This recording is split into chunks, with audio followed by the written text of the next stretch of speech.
That piece of beautiful footage right there was taken by Ben Affleck and posted online back in 2016. Ben Affleck was excited because Deathstroke was going to be his Batman villain. Those plans got altered because Warner Brothers started interfering in Zack Snyder's vision, probably turned Ben Affleck off, and the Batman was scrapped, and a new one's coming with Matt Reeves and Robin Pattinson. But Joe Manganiello, who's been very vocal and very much looking forward to Zack Snyder's Justice League because his character's in it, has been posting about it online, interacting with fans, talking about it in interviews because he really wants to expand and make the Snyderverse a reality again.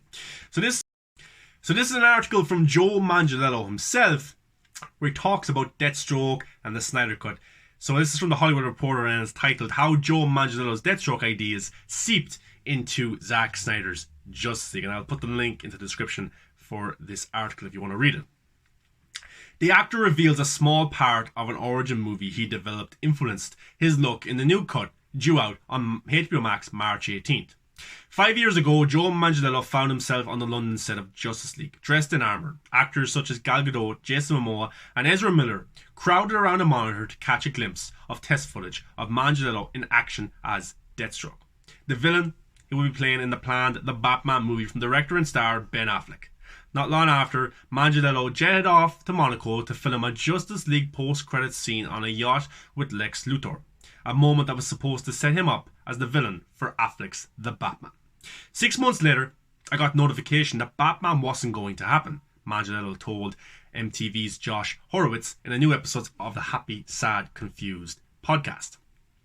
In the years since Affleck left The Batman, Manganiello has experienced ups and downs in his journey with Deathstroke.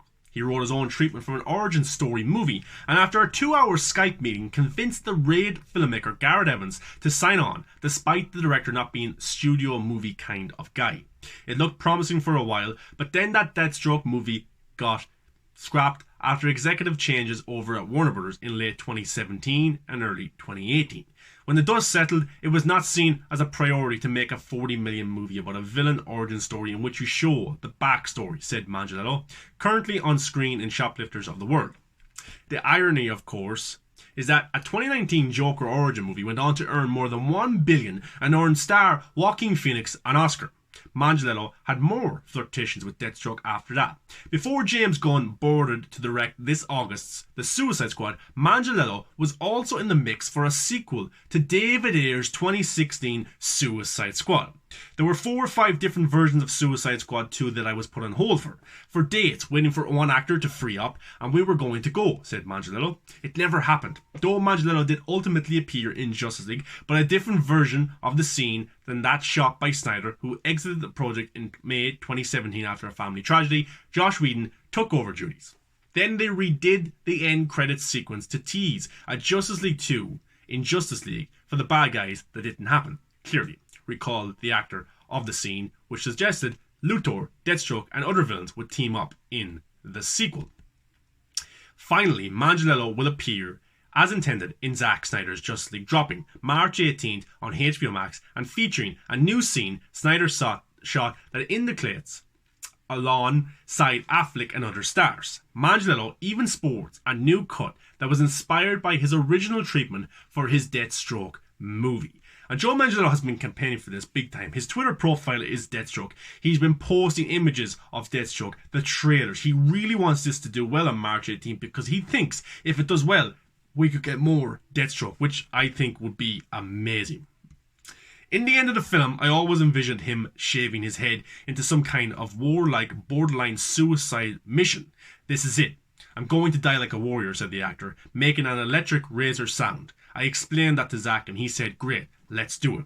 The DC villain has taken the actor on a roller coaster of a journey, and Manganiello won't rule out Deathstroke being in his future, said the actor. I think there's going to be excitement over continuing what Zack was up to. So there you go. Joe Manganiello, passionate about the role. He's kind of wrote his own origin story for the role. He got with Garrett Evans, the director of The Raid, and said, look, let's do this. Let's make a low budget kind of 90-minute Deathstroke movie. Warner Brothers didn't want to do it. $14 million is all it would have taken. And you know what? Joker, what was a $65 million budget and grossed $1 billion, Oscars, awards, everything. What is wrong with Warner Brothers? You know, Walter Hamada didn't want to do this movie, which would have cost $40 million. And I don't understand. And he's the one who tried to get rid of the Joker movie as well, because Todd Phillips said this. He said they didn't want to do it. They didn't want this Joker movie to happen. And what happened? They didn't back it. What happened? Joker made $1 billion and Warner Brothers got F all money in return. And they kicked themselves over that big time. You know, so again, it shows that Walter Hamada may be a good businessman. He may know the business. He may know how to make good content. But does he really, when he's turning down opportunities like the Snyder Cut, like a Deathstroke movie, like a Joker movie, and he's trying to give us movies like Shazam, Birds of Prey, which are good, but they don't gross the same amount of money as those other movies did. You know, so it's kind of ridiculous and kind of funny how Warner Bros. Wanted to squash Man of Steel and Batman v Superman and Wonder Woman, which is a part of that kind of arc as well, and Snyder was big time involved with. When those made big money and then they change it, even Suicide Squad, and they change everything, they go with Birds of Prey, they go with Shazam, and they make F all money. It's just kind of ridiculous, you know. But Joe Manganiello is passionate, and I would love to see him come back. And I think there's a big chance he will come back on HBO Max, because the Snyder Cut for me looks like it's already going to be a hit. You know, people are talking about it. People are so excited for this. People are online eagerly waiting for the arrival of Zack Snyder's Justice League. When that comes out, I think it's going to be a big hit. Big time. I think it's going to be talked about. I think there's going to be breakdowns. Everyone's going to be really in the Justice League game right now. So what will Warner Brothers want to do?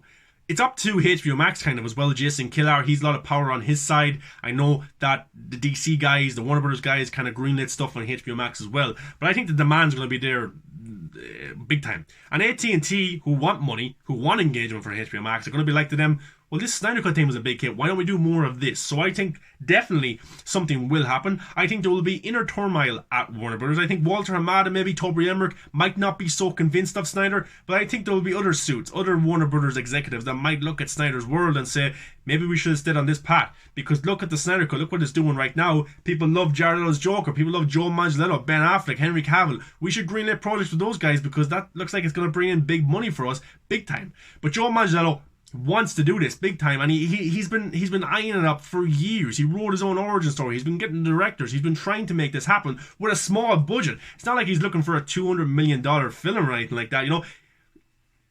It's just crazy. It really is. But we'll get to see him in Zack Snyder's Justice League, which comes out March 18th.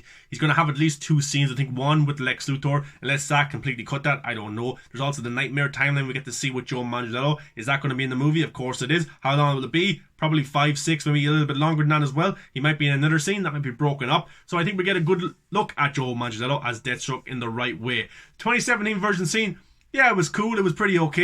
But guys, what's your thoughts on Joe Manganiello as Deathstroke? Did you like him in the 2017 version of the film? I actually liked that post-credit scene. I thought it was pretty badass, even though it was a reshoot.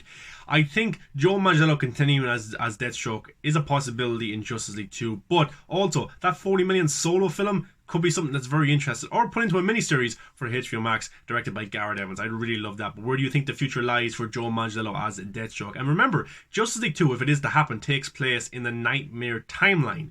So that could be cool to see him there interact with more Joker, Cyborg, Flash, and Batman. So I'd love that as well. But guys, what's your thoughts on this article? Joe Manganiello's comments. DC not wanting to do a 40 million budget movie. Come on, man. Look at Joker. And where do you think the character lives on? I'm interested to hear your thoughts. Guys, give a like, comment, subscribe if you like the video. Come follow me on all the socials. That stuff is in the credits. And I'll catch you in the next one, guys. Be kind, be good, and the Snyder Cut will come very, very soon.